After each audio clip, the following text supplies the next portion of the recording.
Isang establishmento ang umagaw sa atensyon ng marami na pinaniniwalaang pinamamahayan umano ng mga masasamang elemento. Sa mahabang panahong pagkakatatag ng gusali ay pinaniniwalaang higit pa sa 100 ligaw na kaluluwa ang naninirahan dito.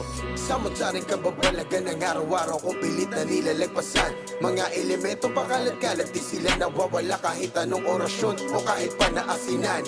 Nakakatakot ang napadami ng padami, departamento na padumi na napadumi. Di ata sila mawawala kahit anong alay na dasal, bilang nila ay palaki ng palaki. Kumukobra buwan-buwan, may mga pirma na di mo alam kung sino-sino at saan-saan. Napupunta ang kaban na pinag-aagawan ng mga ganit na iilan-ilan.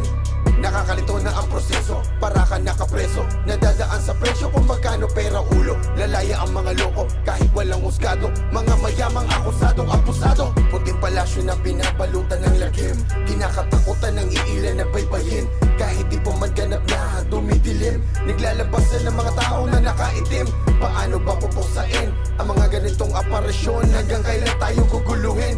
Ang hirap takpan ng aking ikatlong mata, kahit dalawang kamay ang gamitin, tumatagos pa rin.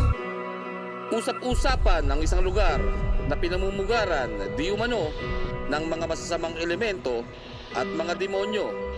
Ayon sa mga saksi ay paikot-ikot daw ang mga ito na tila nagmamasid at naghihintay ng kanilang magiging biktima. Tinatanaw ko lamang mula sa malayo, gawain makajablo sa mundo ng mga tao. Inaabangan ko kung ano ang kapalit, kalakip ng naipon yung mga lihim na atraso. Walang sinuman ang naglakas loob na kumanta, mawawalan ng kabuhayan ng mga magtatangkang umalma. Mga balat kayo at ganit na lahat dinadagit, nag-aalaga ng mga ligaw na kaluluwa. Hagip ng aking ikatlong mata, sila ipila-pila, wari ko'y nag-aabang para sa libreng medisina. Nagngangalit na balintataw, halos makatusta, resetang inakala ko ay payroll ng kaluluwa. Umaalingasaw ang amoy ng mga empleyadong bangkay, nakakakobra pa rin kahit matagal ng patay. Yung para sa nasa masa, kayo lang ang nagpakasasa, walang kahirap-hirap, lahat ay inyong tinangay.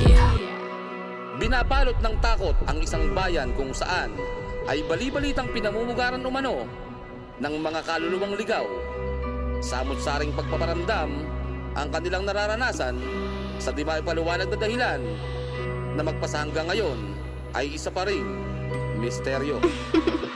Ilan lamang ang may lakas ng loob na pasukin ang ganitong mga usapang lumalalim na kamalayang tinatala ay ang mga sensitibo na pangyayari at mga kaganapang lumalalang misteryong nagtutulot ng takot sa aking mga kaisipang umiikot na mga demonyong makikita mo sa iyong kapaligiran.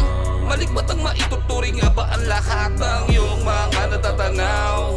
Iginapos na paniniwalang ginigilig ka sa apoy ikay pinapasayaw.